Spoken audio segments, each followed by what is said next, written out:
The Galactic Council had seen many strange things in its 10,000 years of existence, but nothing quite prepared them for the sight of a 7-year-old human child cradling a creature that made hardened warriors recoil in disgust. Lena Carter stood in the observation deck of the Covenant's edge, her small hands gently stroking the scales of what the dragon clans had deemed an abomination. Skari the hatchling pressed its malformed snout against her chest, making a sound that was part purr, part wheeze. Its scales were asymmetrical, colored in patches of sickly green and mottled gray. One eye was larger than the other, and its wings, if they could be called that, were twisted, membrane-thin things that hung uselessly from its back. "Disgusting," hissed Ambassador Kraith of the Dragon Dominion, his own magnificent crimson scales gleaming under the station's artificial light. "That thing should have been culled the moment it broke shell. It is an insult to our species." Lena looked up, her brown eyes flashing with an emotion that made the ambassador take an involuntary step back.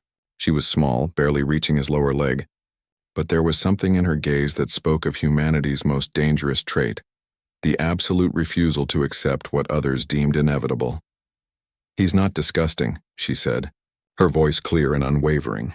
"He's beautiful, and his name is Skari." The council chamber fell silent. 36 species, each representing civilizations that had conquered stars and bent physics to their will, stared at the tiny human who had just contradicted a Dragon Dominion ambassador. It simply wasn't done. Dragons were apex predators, their pride as sharp as their claws. To insult their judgment was to invite annihilation.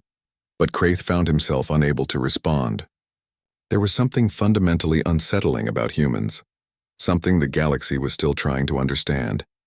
They were weak, physically unremarkable, short-lived, fragile. Yet they had spread across the stars like wildfire, not through conquest but through something far more terrifying, compassion that bordered on insanity. They adopted broken things. They loved impossible causes.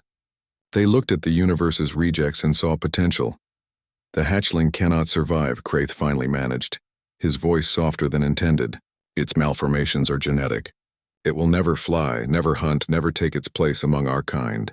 The kindest thing, Lena interrupted, "is to let him live, to give him a chance." She held Skari closer, and the hatchling nuzzled against her neck, making that strange, contented sound again. Around the chamber, the council members shifted uncomfortably. The human child's bond with the creature was already obvious, already deep. In the 3 weeks since Lena's family had found Skari abandoned on a trading outpost, the two had become inseparable. Commander Sarah Carter, Lena's mother, and the human delegation's military attaché stepped forward. "Ambassador Kraith, my daughter has made her choice. We will take full responsibility for Skari's care and development." "You cannot train a dragon," Kraith spat, his composure cracking. "Especially not that malformed wretch. It is an insult to him." The lights flickered. Several council members gasped as the temperature in the chamber suddenly dropped.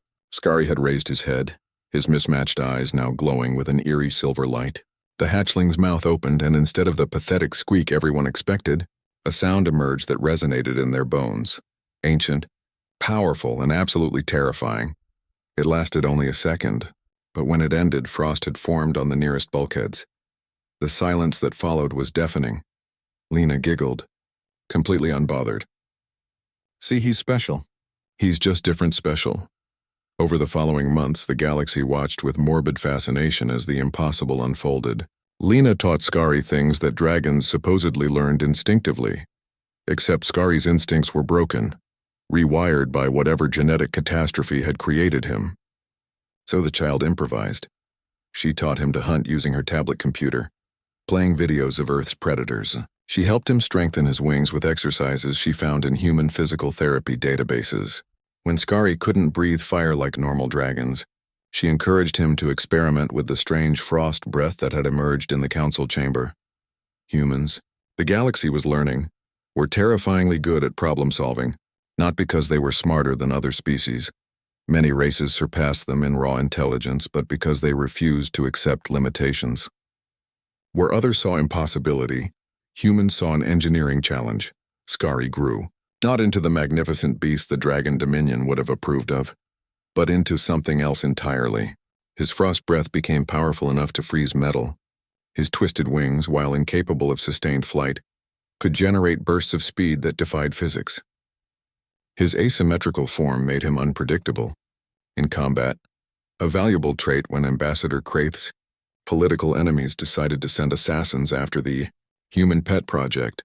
The attack came during a diplomatic function on Luna Station. 3 trained dragon warriors, each worth a dozen normal soldiers, materialized in the banquet hall with one goal: eliminate the abomination and its human keeper. They lasted 37 seconds. Skari moved like nothing the dragons had ever seen. Erratic, impossible to predict, his malformed body suddenly an advantage as he twisted through attacks that should have connected. His frost breath turned the first attacker's wings brittle, shattering them like glass. The second found herself frozen to the floor, unable to move as Skari's mismatched eyes bore into hers with predatory intelligence. The third never even got close to Lena. Skari's protective instincts, honed by months of the child's unwavering love, made him an impenetrable wall. And through it all, Lena stood calmly, one small hand resting on Skari's flank, whispering, "Good boy. Protect our friends. Don't kill unless you must." The dragon warriors surrendered. Ambassador Kraith arrived 20 minutes later, his scales pale with shock. He stared at Skari, who was now calmly accepting treats from Lena's hand as if he hadn't just defeated 3 elite soldiers. "How?" Kraith whispered. Lena smiled, the pure, uncomplicated joy of a child who had never doubted what she knew in her heart. "I told you, he's not broken. He's just different, and different can be amazing if you give it a chance." The ambassador knelt, bringing his great head level with the tiny human. "Your species is mad," he said softly. "Maybe," Lena agreed, scratching behind Skari's ear ridges. "But we're also really good at loving things, even ugly things, especially ugly things." Skari made his happy sound, and Kraith realized something that would reshape dragon society forever. Beauty wasn't in perfection. It was in the bond between a broken creature and a child who saw past the brokenness to the soul beneath. That was humanity's real weapon. Not their technology or their numbers, but their absolutely irrational, utterly unstoppable capacity to love the unloved and make it deadly. The galaxy would never quite recover from that lesson.